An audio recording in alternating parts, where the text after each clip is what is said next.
प्रश्न वही है, संसार में वे कौन सी वस्तुएं हैं जो महान हैं? गोस्वामी जी कहते हैं, तुलसी यह संसार में 3 वस्तु हैं सार, सत्संगत हरि भजन एक निस्दिन पर।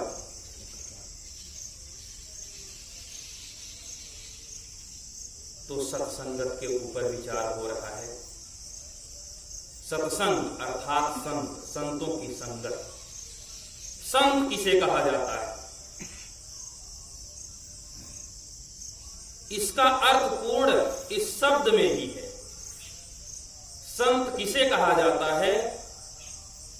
सा आधाना और ता। सा सरल, आधाना निर्मल, ता त्यागी। सबसे पहली बात, जो सरल हो। सरल किसे कहा जाता है? जिसे न ज्ञान का अहंकार, न आश्रम का अहंकार, न धन का अहंकार, न रूप का अहंकार,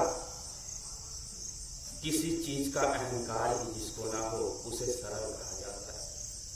और जो सरल हो,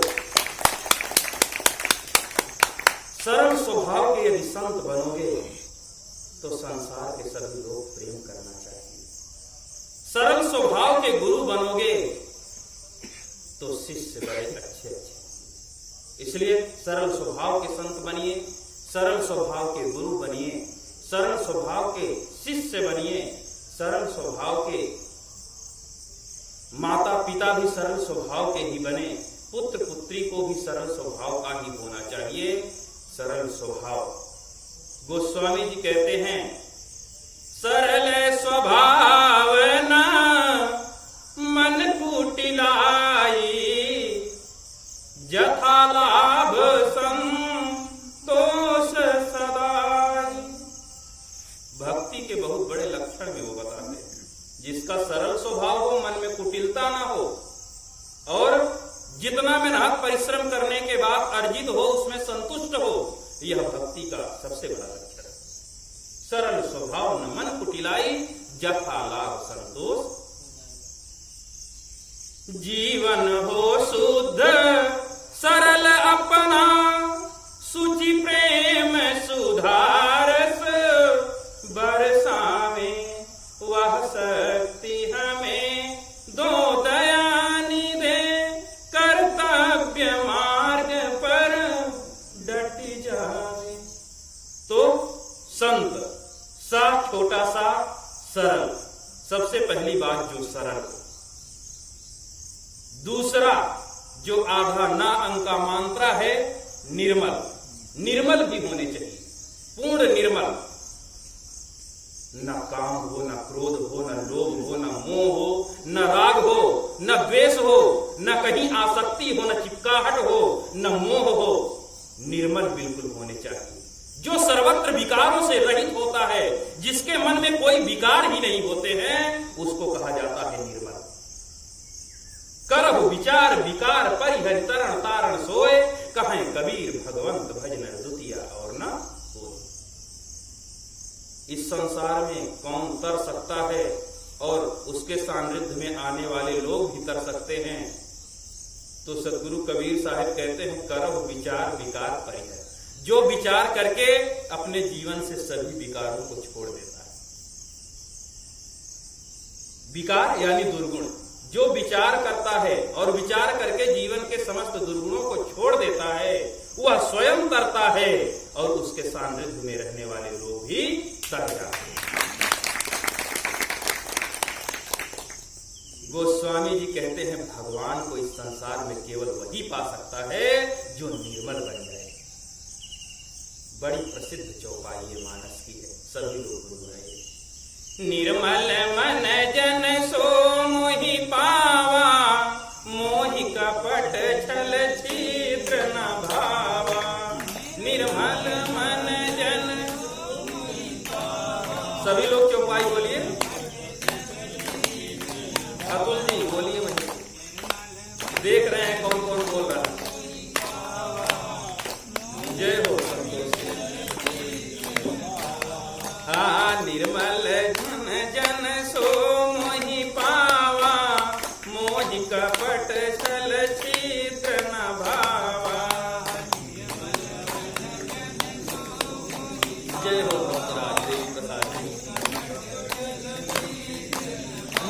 निर्मल मन जन सो मोहि पावा, मोहि कपट छल छिद्र ना भावा। जिसके मन में न काम है, न क्रोध है, न लोभ है, न मोह है, न राग है, न द्वेष है, उसे कहा जाता है निर्मल। तो जो सरल हो और निर्मल हो और त्यागी हो। त्यागी का अभिप्राय, घर से कोई चिपकाहट ना हो।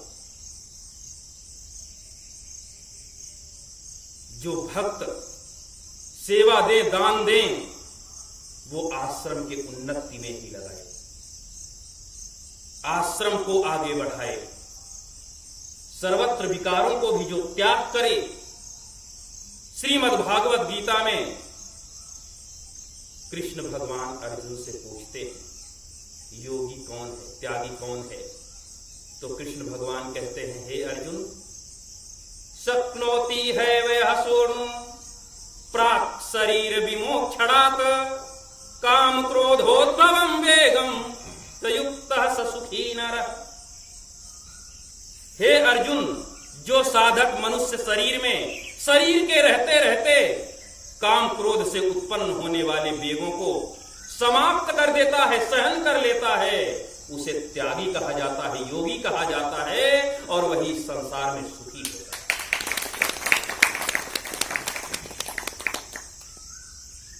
आश्रम का पैसा घर में ले जाने वाले लोग कभी संत नहीं हो सकते। जो आश्रम का पैसा, आश्रम का धन आश्रम में ही लगाता है, घर नहीं ले जाता है। जो पुजारी मंदिर का पैसा घर नहीं ले जाता है, मंदिर में ही लगाता है। यदि घर ले जाता है तो समझ लेना वो व्यवसाय है, वो धंधा है। और जो संत आश्रम की जो संपत्ति है, जो प्रॉपर्टी है, जो आश्रम की जमीन है, वह केवल अपना अधिकार नहीं समझता, वह संतों के सेवा के लिए है, भक्तों के सेवा के लिए है, दुखियों के सेवा के लिए है, ऐसा समझता है, उसे संत कहा जाता है। जो आश्रम के प्रॉपर्टी पर केवल अपना एकमात्र अधिकार समझे, यह केवल मेरा ही है, उसके हृदय में ये भावना यदि हो तो जान लेना वो साधु नहीं, वो चोर है, डाकू। वो केवल आश्रम की संपदा ढोल ढो करके घर ले जाएगा और आश्रम की उन्नति कभी नहीं करने देगा। इसलिए जीवन में जब भी गुरु बनाना हो तो संत की पहचान होनी पड़ेगी। नहीं तो यदि गलत लोगों से हमारी श्रद्धा जुड़ जाएगी तो उनमें गलती होने के बाद सब संत समाज से हमारी श्रद्धा हट जाएगी। संत की महिमा क्या दिव्य है, सदगुरु कबीर साहब कहते हैं और गोस्वामी जी कहते हैं, विधि हरि हर कवि को विद्वानी, कहत साधु मई मास कुचानी, सो मोसन कही जात न कैसे। हरिदास जी, सो मोसन कही जात न कैसे, साक बनिक मणि गुण गण जैसे। विधि, विधि यानी प्रकृति, हरिहर भगवान, विधि हरिहर कवि, कवि लोग, विधि हरिहर कवि कोविद विद्वान लोग, प्राकृत भगवान कवि और विद्वान जिसकी महिमा कहने में सकुचाते हैं, संकोच करते हैं। विधि हरिहर कवि कोविद वाणी, कहत साधु महिमा सकुचानी। गोस्वामी जी कहते हैं, सो मोसन कही जात न कैसे, साख बनिक मणि गुंजन जैसे। उन संतों की महिमा मैं स्वयं कैसे नहीं कह पाऊंगा, जैसे एक सब्जी बेचने वाला मणि के कीमत को कभी नहीं समझ सकता है। तो मैं तो एक सब्जी बेचने वाला कुजड़ा हूं, मैं मणि रूपी संतों की महिमा कैसे कह सकता हूं। गोस्वामी जी कहते हैं, सदगुरु कबीर साहब कहते हैं, ये भजन सभी लोग गाइए। हाँ, बसै जहीं देश, बसै जहीं देश, विवेकी संत बसै जहीं देश, विवेकी संत बसै जहीं। हाँ, धनी वह गांव, ठाम वह नगरी, धनी वह गांव, ठाम। हाँ, धनी वह गांव, ठाम वह नगरी, धनी वह। हाँ, अघन रहत लवलेश, अघन रहत लवलेश, विवेकी संत बसै जहीं देश, विवेकी संत। ताली बजाते हुए सुनाइए, जय हो मास्टर साहब, ताली बजाइए।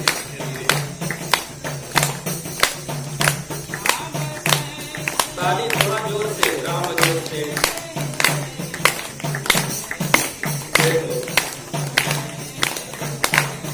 विवेकी संत बसै जहीं देश, विवेकी।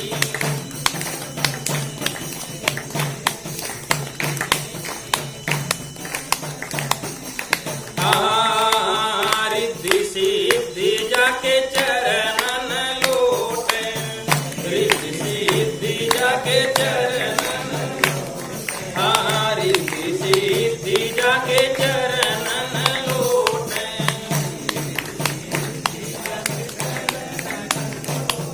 हाँ, टहल करत दरवेश, टहल करत दरवेश, विवेकी संत बसै जहीं देश, विवेकी संत बसै जहीं देश। हाँ, कहीं कबीर संत की महिमा, कहीं कबीर। गोस्वामी जी भी ने कह दिया, इधर कबीर साहब भी कह रहे हैं, कहीं कबीर संत की महिमा, कहीं कबीर संत की महिमा। हाँ, कही न सकत श्रुति शेष, कही न सकत श्रुति शेष, विवेकी संत बसै जहीं देश, विवेकी संत बसै जहीं देश, विवेकी संत बसै जहीं देश। धन वह गांव, ठाव वह नगरी, अघ न रहत लवलेश। वह ठौर, वह स्थान धन्य है जहां पर ऐसे महान संत रहते हों। वह गांव धन्य है, वह शहर धन्य है, वह तहसील, जिस देश में ऐसे महान संत रहते हों, ऐसे महान। तो सरल, निर्मल, त्यागी, ब्रह्मचारी, सर्वत्र दुर्गुणों से रहित, और जो भगवान के भजन में लीन हो, जो प्रपंच में न फंसे हों, उन्हें संत कहा जाता है। और ऐसे महान संतों की संगत जो कर ले केवल एक क्षण, सदगुरु कबीर साहब कहते हैं, बादल बरसे एक घड़ी, रहट फिरे 12 मास, संत के दर्शन एक घड़ी, सुमिरन बरस 50।